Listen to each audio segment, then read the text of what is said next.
Hey there, it's Chris from the Laurelman Project. And if you're new to this channel and haven't been here before, in addition to any kind of racing stuff or fitness stuff that may go on, you also notice I also do clay model stuff on the side. I'm going to do other building things. I've just kind of started the channel, so right now I only have clay.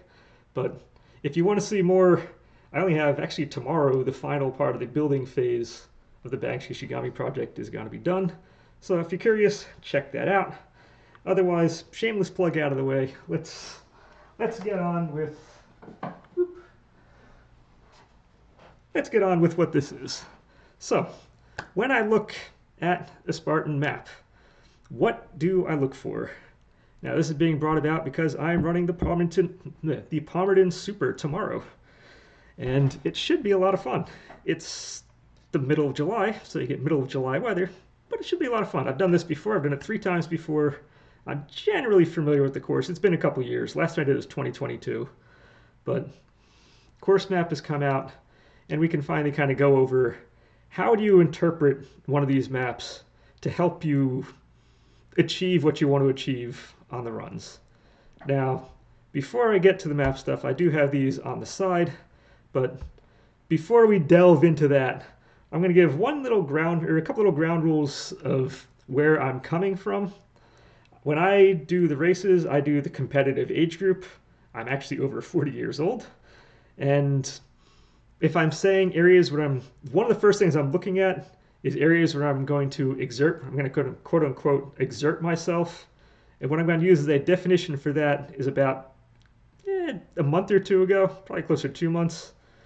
I had recorded a high heart rate of 185, which if you use your rule of thumb stuff is, well, apparently my heart is over 5 years younger than what it says it's supposed to be. So for me, I'm going to define exerting myself as any place on the course where I'm likely to find myself, say, above 180, and I'm redlining thing, and that would just kind of ruin me over. So let's go over to the map real quick, and here we are. I know it's cropped a little bit.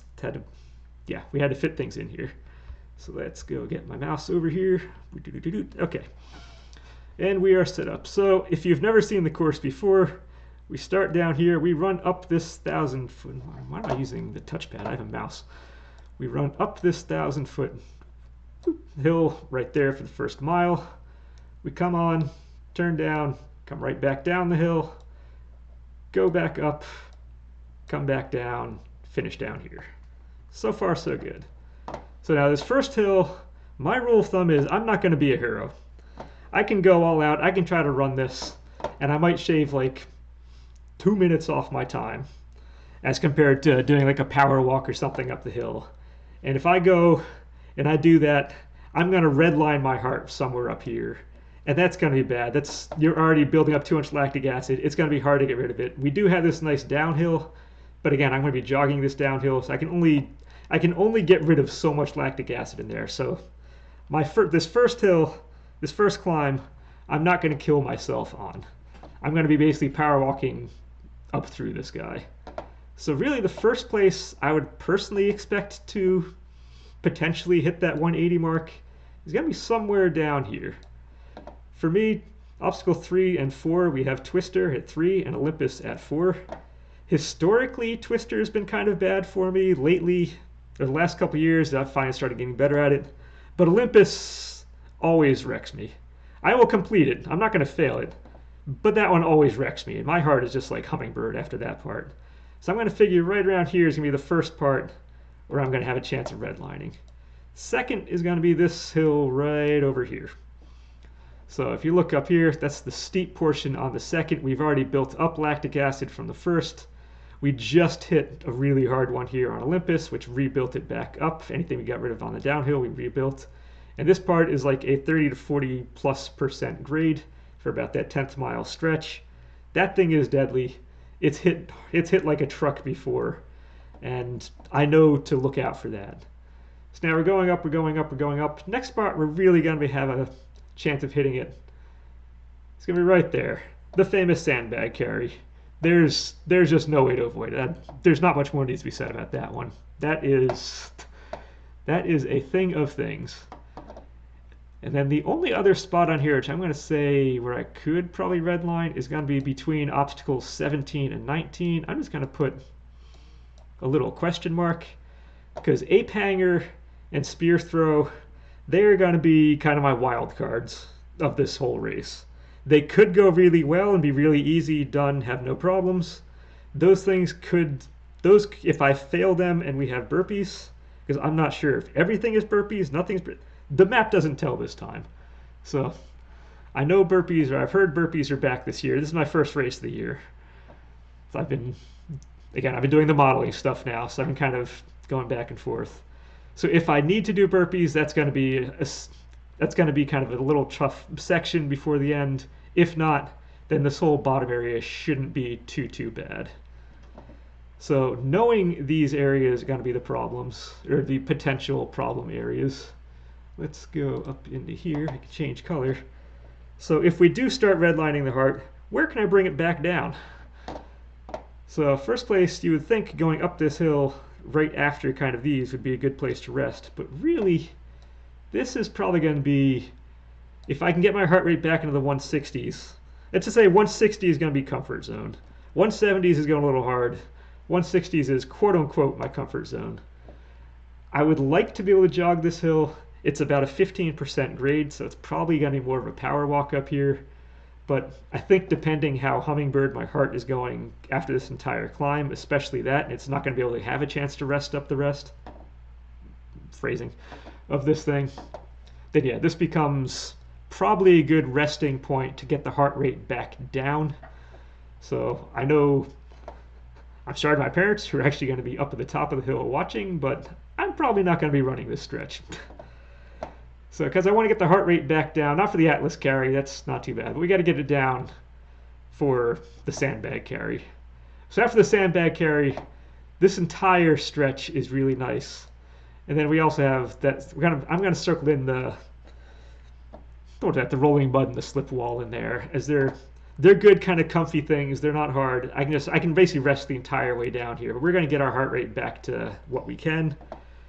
I would say bucket carry is hard, but bucket carry is also followed almost immediately by this guy here, which is the dunk wall, which on this course, it looks like it's how I've done it before, where you kind of go across the side of the little pond there and under. That cools the body down. It's going to be stupid hot outside, and that's a great kind of refresher, so I'm not really worried about there. And then once again, after these guys, we have this downhill with the plate drag there. We have the downhill before the final. We have stuff we can rest on in those areas. So yeah, first thing we look at, the primary thing we're looking at is where to exert ourselves and where we can rest. It's good to have those things planned out, so mentally you know when I get to this, okay, it's work time. When I'm done with that part, okay, I can pull myself back out from those areas. And that's 100% fine. Let me undo all those marks I just put on the map. Next thing I'm looking for, all right, we're going to dive right back into the map. We're going to come back here real quick. But I also want to see where are the areas that I'm going to likely get wet. Now, this could mean a lot of people, that could be something, well, dunk wall is obviously going to be one of those. We're going to have the ape hanger is going to be one of those. A lot of people would say number 22 here, where we come back up through the barbed wire crawl. But let's come back. But if we come back, if you do the barbed wire crawl correctly, don't put your hands on the ground. Lean with either the back of your shoulder when I go over. Keep your hands dry. It makes life so much easier. If you've done enough races, you've done enough of these things, either through Spartan or through any other group, you learn a couple little tricks. Keep your hands dry as much as possible. That said, one of the reasons that makes this super important for me in particular is I'm a builder by trade. I do home remodeling, I do carpentry, all that. My hands are my life. Oop, I keep going the wrong way. My hands are my life. So when I race with gloves on. Now, I know a lot of people going, oh, you need to find the good grip gloves, you need this, that, the other, pay all this for it. These are like the cheapy little 3 pair for like 10 or 12 bucks from Home Depot that I use. They have probably 0 grip on them. I've been using these for years, not this particular one, but this type for years. and they're fine. Again, I do the obstacles safely. If I do something, it's always kind of one hand together, one hand together, one hand together kind of stuff. Twister, I do that. Monkey bars, one out, next comes two it. One out, next comes two. So as long as you're kind of doing things the safe way, you don't need the uber grip stuff. And the benefit is, after a race is done, I can now use these for work. So, but realistically, the gloves aren't technically for the obstacles themselves. Now, I'm going to bring this glove out as my example, but 2 years ago, I believe it was 2022 over in Vernon, and I did the Ultra on that one in the spring. I was going down one of the embankments towards one of the creeks up at the top of the hill, and kind of those things, if you've never seen them, they're pretty steep. You go down, you can kind of slide a little bit, you grab onto a tree on the side, whatever. I speared myself through with a stick on the side. If I'm doing trail running, if I'm running over the rocks, roots, you have branches and stuff all around, we're going to be flying down these downhill areas. These gloves are to protect me for the trail running portions more than they are for the obstacles. Because all it takes, I see this, things can happen. So that's really what the gloves are for. But that said, trying to do obstacles in wet gloves is miserable. And you can fall off things. Things like Z-Wall will always seem to nail me on something like that if I have wet things.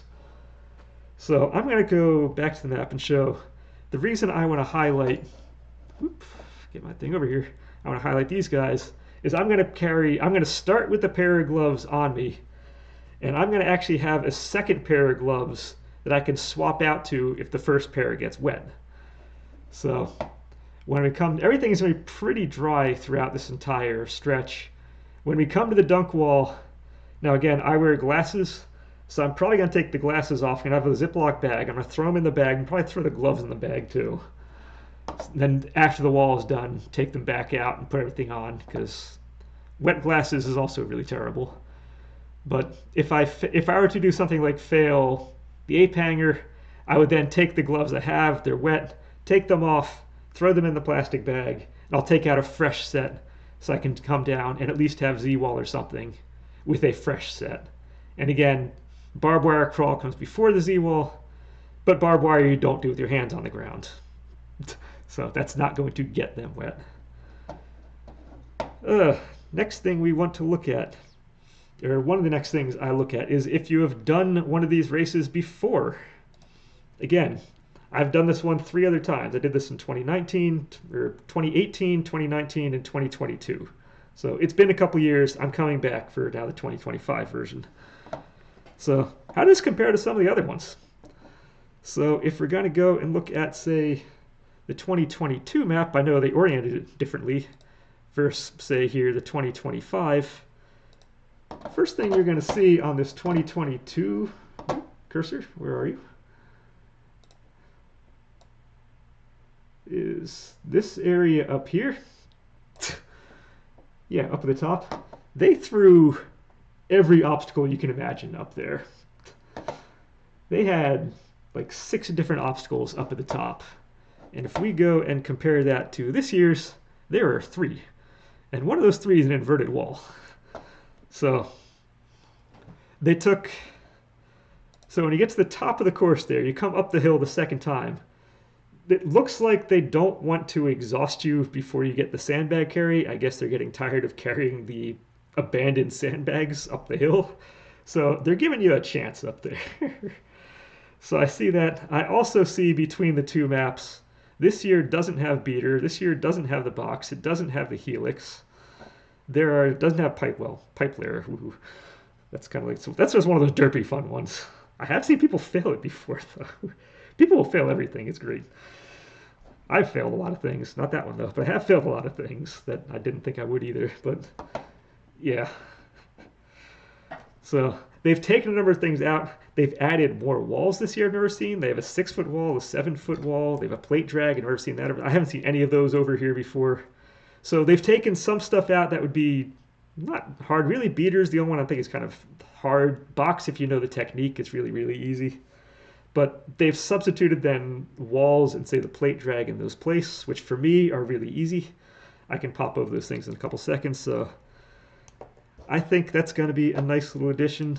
The other change I have seen, which if we come back up, let's give myself, I forgot to give myself some nice colors, up in this area here. And now if we go back to the 2025, this year's map, that's going to be this area over there. You can see they added an extra little zig that we didn't have before that I'm used to, which actually is going to make life theoretically slightly easier for me than compared to what it was the previous year. Because what this means now is on the ascent going up the second time, we now have more distance, so for a portion of it, it should be less steep. So that should help, again, de-red zone the heart rate as it goes up that section, which should be good. Because that section, that second climb, for me, that usually hits like a truck. So hopefully this little change, again, from what I'm used to, it may have been there last year, may have been there the year before. It's been a couple of years, but at least for me, that's going to be something different. That's going to be new. Now, in addition, rather than just showing what I'm looking at on maps, I might as well also show what I'm going to use during the race. And I have to laugh because, again, this is Palmerton. We're in the middle of July. It's going to be like, I think the start of my race is going to be around 75 something degrees. By the time I finish, it's going to be heat index of probably like 95. I'd guess. It's going to be hot as heck as the morning kind of goes on. I'm guessing I start at 7:30. I'm probably done around 10 o'clock ish, give or take. So I know it's going to happen. I'm going to get on the starting line. I'm going to have one guy on my one side. He's going to be like no shirt on, ready to go, ready to charge up. I'm going to have somebody on the other side of me. She's going to be, the girl's going to be standing here, like just sports bra, ready to go. And I'm going to be here, and I'm going to have all of this stuff on me. I have no shame. I am terrible in hot weather. I am a very cold weather person. My ideal time to race is kind of in the spring if I can train in the winter. So when it comes to summer, I'm going to have everything. So I'm going to have 50 ounces worth of fluid in my vest. I'm going to have 17 ounces of the propels each inside there. And I'm going to have a back flask of the Powerade, which is going to be super useful for the second half of the race when I kind of need that extra kind of sugar kick to kind of keep going in. Otherwise, I have the electrolytes going. This also says if they're running low on water or something, which they shouldn't, it's in the morning, I'll have something on me. I'm not 100% relying on them for water stations. I can do my own hydration schedule. And again, this looks like a lot of stuff. 50 ounces of beverage is adding roughly 3 pounds worth of weight to me, which again, given my weight, is going to add about 2% to my weight between me and that I'm carrying. And having my own hydration that's going to be that's going to be so much more beneficial than detrimental to the cause of being able to actually control my hydration schedule. So in addition to that, like I said, I'm going to have an extra pair of gloves tucked on the side in case my first one gets wet, in case my first pair gets destroyed like this. Like I said, I can never run in this pair again. This would be a hazard. So if something happens, I can always swap out to a new one, and they're going to be stored in a Ziploc bag. And again, I'm also going to have the Ziploc for the dunk wall so I can take my glasses off. Because otherwise, if you get the ones I'm going to be using are slightly older. They have kind of chips and stuff inside because I use them for work sometimes. So they have done some things. If you get little mud crust stuffing in there, forget it. You can't see anything. And then on top of that, I always keep just a thing of like electrical tape for emergency purposes if something goes seriously wrong. This thing is great. And we're going to have a bunch of other kind of safety pins because I did have one race where actually it was the 2022 Vernon Ultra where I went over the hurdle, which was the second obstacle on the course. I'm literally a quarter mile into the course. I snagged my timing chip off my wrist and it just literally broke off. And so for the next 31 or 32, whatever miles it was, I had to safety pin my timing chip into my vest because I have two identical vests, and the one I had on that lap had the broken zippers. So keeping some safety pins and stuff on the side, well worth it just in case, again, just in case dumb stuff happens. Because somehow dumb stuff does find a way of happening every now and again, so it's good to be prepared. But all in all, this is how I see the course. This is what I'm going to have with me, and that's kind of what I'm looking for. Now again, before I forget, the other reason for the hydration, not just following their schedule, is like I said, I have done this 3 times. The last time I did it, I had a time of about 2:14. That was actually when I was training for Worlds up in Tahoe, or Lake Tahoe, which for the Ultra World Championship at Lake Tahoe, which ultimately got canceled the week before because of the forest fire. But I was training for that one at the time. The time before, I think I had like a 2:36 or whatever. It was pretty good. I think I had one obstacle failure and I was feeling great. The first time I did it, I had a 3:44. And the reason for that was I was extremely dehydrated. I didn't have heat stroke, any of that. I wasn't quite that bad, but I had extremely dehydrated at the end. So again, you make your mistakes early on and you learn from them. So I am not going to get myself into that kind of trouble again. The other reason why I'm going to be the guy in the starting line looks like a camel carrying all the stuff while everyone else is just like, "Ooh, it's summer, it's hot. I don't want to carry stuff. It's a short race. It's going to be great." Not that short. Been there, done that. I realize it's not that short. So we're going to carry that on our own. But yeah, that's kind of how I view stuff. This is what I look for when I look through these maps. Like I said, when I go through these, that's generally the stuff that I find the most important. Where are you going to exert yourself? Where can you rest? Where do I need to have certain equipment ready for just in case I need that equipment? And then what are some changes that have come about from previous years that I need to take into account if I'm looking at this year, if I have a basis from something to look at before? So if this is beneficial to you, cool. If you want to see more of this stuff, again, tomorrow I'm going to go and post. This would be on Saturday while a lot of you probably are maybe racing this race. I'm going to do my final building video of the Bang project there. And then Sunday, I'm probably going to have a post race. Did the areas that I talked about, did what I just say come to fruition? Did I redline my heart in these areas? Did I make it through? Were these good rest areas? It's going to be a kind of good debriefing. See how everything went, see how the event was, yay, all that. And then starting Monday, I'm going to get into the painting phase of the Bang project, and we're going to go from there. So, yeah, hope this has been helpful, and looking forward to a good race tomorrow. It ought to be a fun time. So, all right, until then, and until I see you guys again, well, enjoy.